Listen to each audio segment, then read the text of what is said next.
So what I will do is that first introduce the postures, and then to talk about the technique, and the technique first. So, and after that I will run the bell once. It means we can start the meditation. And then when I run the bell twice, it means I'm usually when I run before running the bell twice, I will remind you how many more we're going to meditate, and then we'll be end for one section of sitting meditation. Yeah. Okay. I want to, for the sitting posture, I need to address two then. One is on the chair, one is on the floor. Okay. There were a few things, maybe I don't want to speak too much because it might be too complicated, but just just to emphasize on a few of the important things. Of course, try to keep the head upright because you know that when you keep the head upright, it's very good for the neck, your bone. So that's the main thing for the head. And then also, if unless you really have a little difficulty on breathing through your nose straight, you know what I mean. But like if you might have like the flu, otherwise we close our mouth, right? To begin with, after closing your mouth, also try to lightly clench your teeth. The reason why we have to clench your teeth is you kind of like let your muscle become tight, okay? Kind of like, if you don't clench your teeth, they lose it. But if you clench your teeth, at least the muscle will be pulled on the like a right proportion for your face muscle. But you don't have to really worry about this when you start, okay? But no, when you really meditate, you don't have to worry. But to begin with, just like you go to a chair, when you want to drive a car, you sit in the chair, right? In a chair. So we have to tell you how you sit properly, how you hold the room. But when you really drive on the highway, I don't care whether you are really correct or not. I just don't want you really, bump to each other. You know what I'm saying? That's the main thing. The same thing when you meditate during that time, forget about the posture. But when you start with, just know that you have a right posture. Okay. When you really focus, forget about it. Okay. Right. Okay. So just slightly clench your teeth and then close your mouth. Unless you're really going to sit for a long time, like, maybe because you feel, especially now we are lucky we have water here and with some juice here, you don't have that problem. But you see, imagine if you're really sitting outside and then you have a good time, but you don't have water around you. So, and the way to wet or to wet your throat, it's just press your tongue against the palate or you roll your tongue.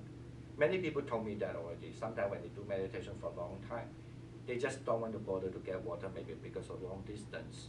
So they sit there, they really, do that, and they find it really generates the saliva.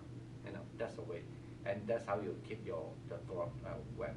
So now you can press your tongue against the palate. You may not do so because you don't need that. Okay. All right. Those for this part, and then the other part is that important is our shoulders, and then also our body, how to sit more upright. So the shoulder part is very important that we have to open the shoulder. So if you sit it this way, somehow you feel kind of depression, like kind of phobia there somehow, kind of a claustrophobia kind of. So you need to really open your chest. So if you don't know how much your chest to open, you just usually the easier way just to put your arms beside you. Then you know that you're fine, you're flat, So open your chest and then also let your shoulder drop. Very important.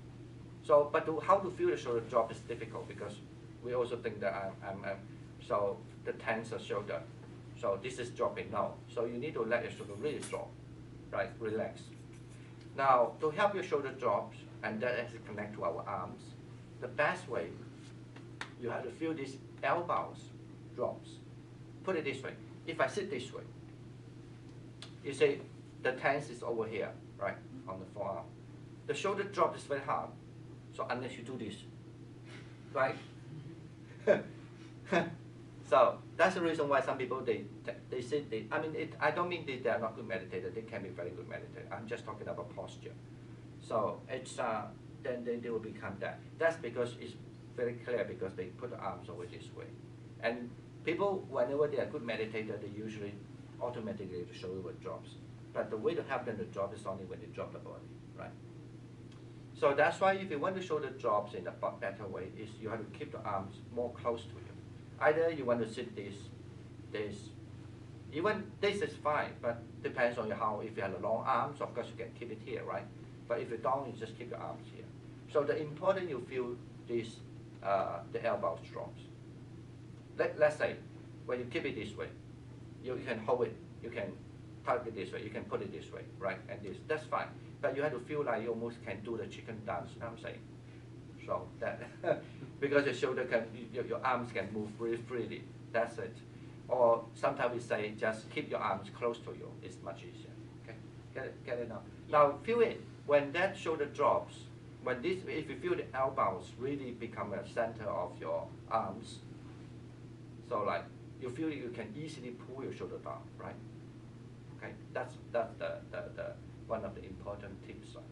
So okay, if you like to sit this, for example, that's okay, good. So that because you feel relaxed here, this completely can be relaxed because the gravity is from here, by the elbows. Good. Right. Okay, another one is about the body, how you sit upright. So to sit upright is not like this. That's not enough. You feel that there's something missing, because to sit upright actually is very important. This part of the body has to be really, can be strong, whole. So how? Now try tucking your belly, either by inspiration or expiration. So just or inhale, exhale. So you could just tuck in your belly, and also at the same time, you pardon me my language, because I always tell people keep a pelvic floor. They don't understand what does it mean. So at the same time, actually, you have to hold the lower part, basically, you know, the part where you have poo-poo, you know. So yeah, you just have to hold it, and also tuck in your belly, and then now relax it. Of course, don't hold it all the time. You cannot breathe. Now relax it. Do you feel like you can sit more upright? No? Yeah. Yeah, like you tuck your belly in, or exhale, inhale, let the belly empty, and then hold that, and then now relax it. Relax. Yeah, now you can sit upright, right? That's the way. Okay. Now, then but of course you need time to build up that muscle here. So when the muscle build up that time, you always can, you know, keep yourself upright. You would not like that. But, so that's why in meditation, try to, you know, anyway, try to maintain that part, even whatever you do in normal day. You know. So, okay, now done. So some other problems comes, like, you know, even I tuck in my belly and hold it, and I'm sitting upright, it's okay. But maybe something can be like this. Okay, that's fine. But at least learn how to be. I would suggest you, if you don't know whether you are like this, you can make a little circle, like, you know, like I forgot the term, you know, like some kind of toy, like like at the end you will become back to the center, right? So like that. So of course you don't make big one, you just make a little small one, round, you know, and then a little bit like the front and the back, and the left and the right. Somehow you find the center. That's what's important. So then you feel there's a kind of anyway, you feel there's a center in you. All right. Now once that's done, you'll be fine. The feet, if those who sit on a chair, I mean, if you can adjust a chair, I'm talking, I mean, in the ideal situation. So the best is the feet, you have to step really firm on the ground. I don't mean you use a force, but you just, what will you say that sit like a king or queen, you know, right? You know, that's the way that you feel stability. Actually, they have this kind of psychological reason too. That's the reason why when you talk to somebody, but I don't mean you sit rigid way, but if your feet really strong ground there, you somehow feel a little of sense of, I won't say power, you know what I mean, the sense of strength, there's a strength there. So that's important, that your feet have to be really, you know, placed on the ground, okay? Unless it's really, you know, you have a cold feet, that's another thing. But generally, so that's one. Now, if those who sit on the cushion and on the floor, there were many ways of sitting. Sitting is not restricted in one way. Just let me show you a little bit. So of course, traditionally you learn from like the kid if they have time. that you will learn so-called the half lotus and full lotus. So which leg is first, doesn't matter. Let's say if you do the half lotus, even though you just can sit like that, that's fine. Okay, don't do it now. Don't do it now. I just want to say there's many ways of sitting. So that's fine. But if you can, later on when you become more flexible, you know, usually because this muscle become more smaller also. And then you can just like put it up here, okay? So only when you train this leg on the half lotus, let's say at home if you want to do like you're reading a book, watching a TV, you know. Because why you want to do so? Sometimes it makes you to be more flexible. But as just now Sagarananda mentioned, we have to be very careful. It actually will never hurt your body. It hurts only because when you put the pressure, don't put the pressure. So when there's finish your meditation, and don't rush, especially like, you know, if you want to think, if you're thinking while you're doing meditation or reading a book or watching the TV, you have any posture like that. So if people rush because of telephone sometimes. Nowadays it's better because you have the cell phone, put it beside you. You know, usually people rush and they forget they meditate or because they're sitting this way. So then they fall and then they thought, oh, that's because of meditation. No, that is nothing to do with that. Just like when you're on the bed, right? If you just wake up, you rush to get something, you fall, right? The same thing. So you got to know when you wake up, you have to slowly, you'll be fine. The same thing, okay? Anyway, so if you want to train the half lotus, it can be like that. That's fine, or can be like this, okay? That's anyway. And then only after when you're good at it, so you use the other leg. You know, for example, you use another leg and train this leg. You're gonna sit it. Only when you find it okay, then you try like a full lotus, okay, then you bend it. So, but you don't have to do that, but it's just only when you have that, I'm talking about especially kids here, and then when you have that, you feel like really very stable. That's only the sense of stability is there. Okay, if you don't do it doesn't mean a good meditator has to be that. No, it's not. Okay, it's just only because if you could do full lotus and half lotus, especially when you have illness. There's another topic maybe I would like to talk in the future time. So you find that when you do full lotus, the metabolism goes faster, basically. That's all. Okay, that's for the physical reason. But for the mental meditation, you don't have to care about the posture. Okay. The same thing, you know, like driving. The efficiency of driving is not necessarily about the posture, but it's just for the physical reason. Okay, now I would suggest you either you sit this. Okay. Cross leg like this also, but that's good. Or the best way to sit is that's good. That means one in the back, one in the front. Okay? One in the back, one in the front. That's very good. But in the future, you can change it sometimes this leg here and this leg here. So that you will find the other leg will be, because that's a gravity reason. So the other leg, like, it used to be maybe like this, right? And it can fall. At first, you also can put some cushion beside to support your other leg. You can put some cushion on your this side. Yeah. Underneath. On both sides. Yeah. Oh. And also, if you can, I think you should sit on the cushion also.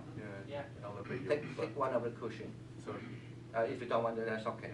Right. That's one way. And you cannot hear. Or you can sit. Sometime if you find this way. Actually, you can also sit this way also, okay? I mean, this is for all. It's especially good if it's much easier. After when you feel tired, you can sit the other way. If you can, do both ways. That is also, you know, that's you know, it's stretching actually is a kind of stretching. And actually, or you can use a cushion or something like riding a horse. You can just sit it, or you can put this just behind. Okay. So, and I just want to say that whatever way is fine, you can have many sitting posture, okay? I don't want to introduce all kind of way, you know. So, but ultimately, if you find you cannot make it, at first you can put it this way also, right? You can keep it this way and sit. And then if you really find it difficult, and then lie down. Actually, lie down is another. Yeah, we're going to learn a little bit walking meditation later. Walking you can do so walking, but lie down is also another posture. But usually we don't teach in the beginner because when you lie down you fall asleep already. And I think it is this place space is not enough. Okay, now let me just give you two simple instructions first about the breath meditation. Now, first, I would suggest all of you, including your two, my little friends. So it's we are meditating on the breath, but there are so many methods for the focus. But we are here because John suggested to meditate on the breath. So I think okay, we can begin just teach meditation on the breath. When we learn to meditate on the breath, first, the important is that firstly that we have to be able to aware the breath.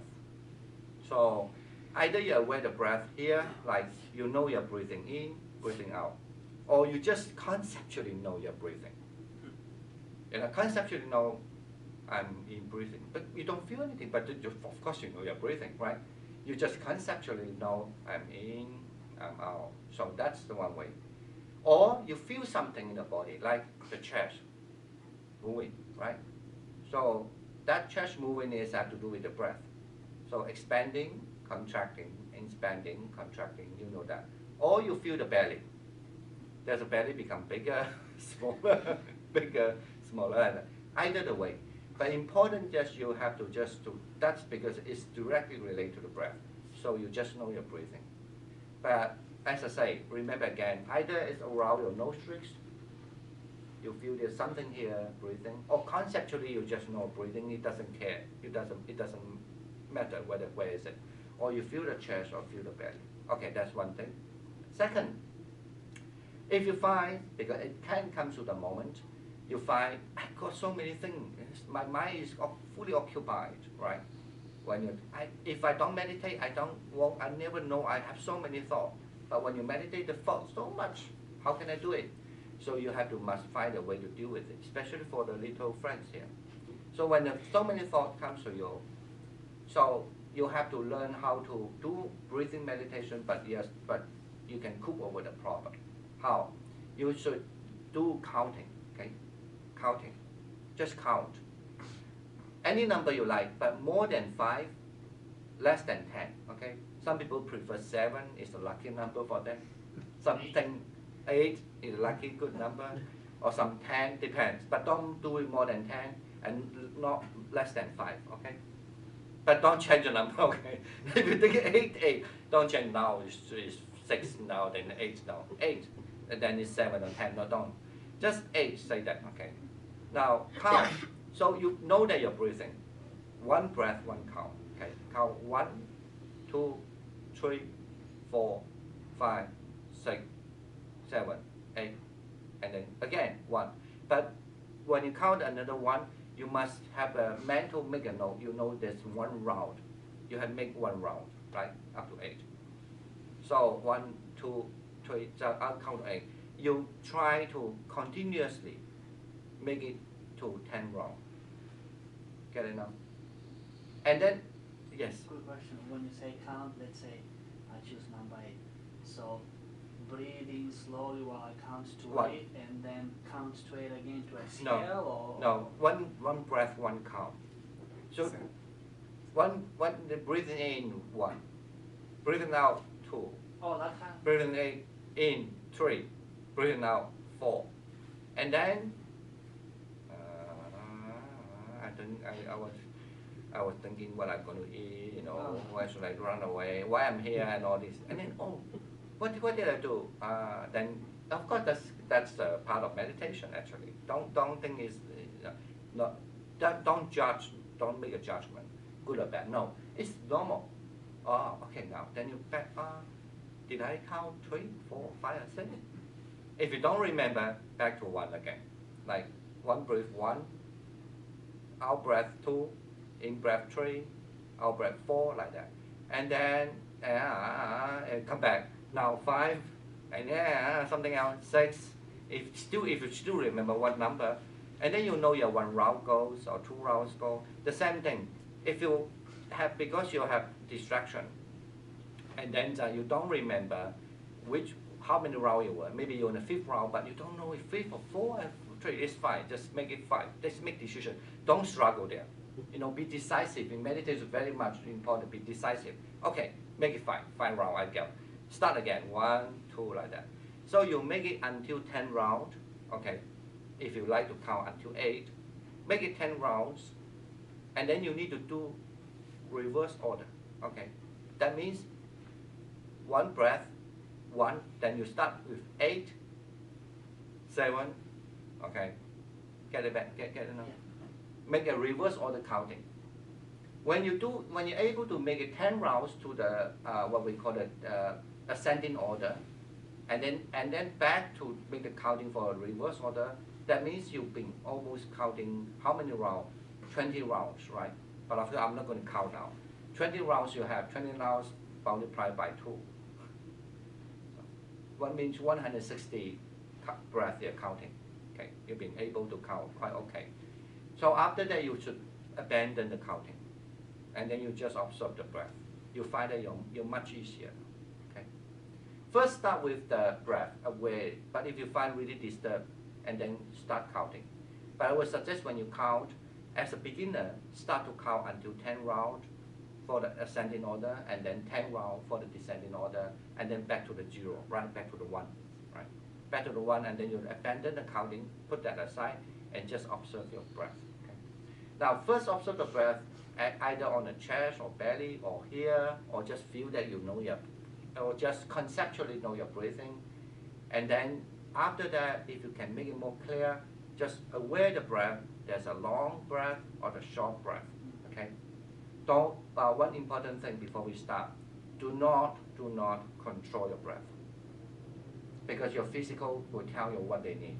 Sometimes they need the oxygen more. You will breathe faster. And do not think that because I have a shallow breath, don't judge. Okay.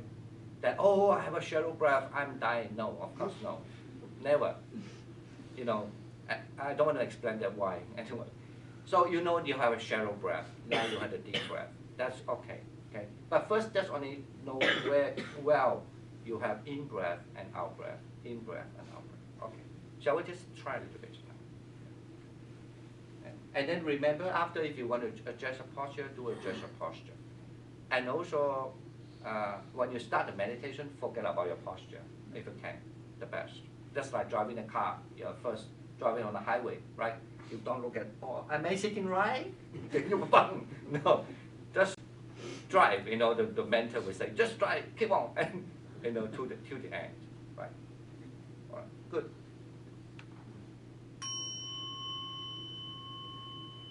Okay, after closing the eyes, so I think everyone doing is quite okay with the posture. And after closing the eyes, now of course one other thing to do is that learn to relax first. Okay. Now learn to relax in a way, just use your mind to ask yourself to relax. Now relax the top of your head, your forehead. It's very important to relax your eyebrows, your eyes, your nose, your face, anything that you feel on your head.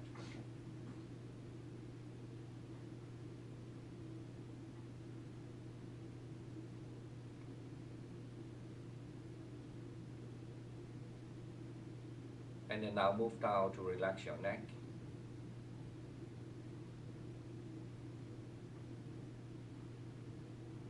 So of course you relax your front, your left and right side, the back side of your neck. And if you feel throat, and you just mentally tell them relax. It doesn't matter whether it's work or not. But for sure, when your mind telling them, the nerve system will start to act, relaxation.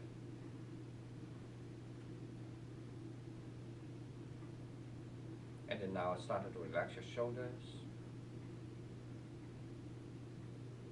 your arms, your hands, and also please feel your shoulder drops. Okay?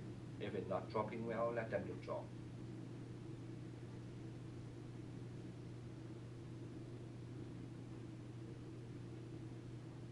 And then relax your chest. In other words, in your body, your abdomen, left and right side, upper back, lower back of your body, your trunk.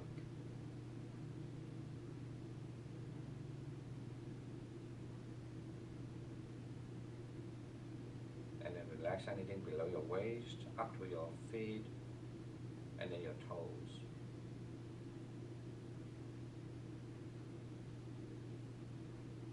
So after relaxation you have done, now we are really on the highway now. So then you just started to observe your breath. If you feel anything movement in your body, you can just begin with that. Any movement. Maybe the expanding, contracting. Maybe you just feel your nose straight. There's a breath going on, the breath in, breath out.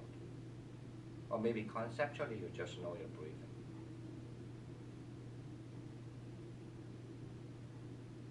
Don't try to do the counting at first, okay? Unless after a few minutes you feel you need it and you do the counting.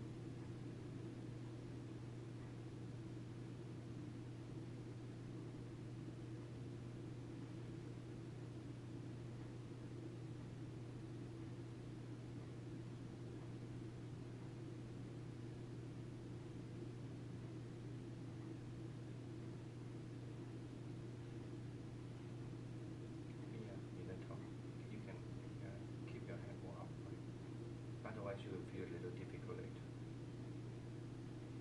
And then just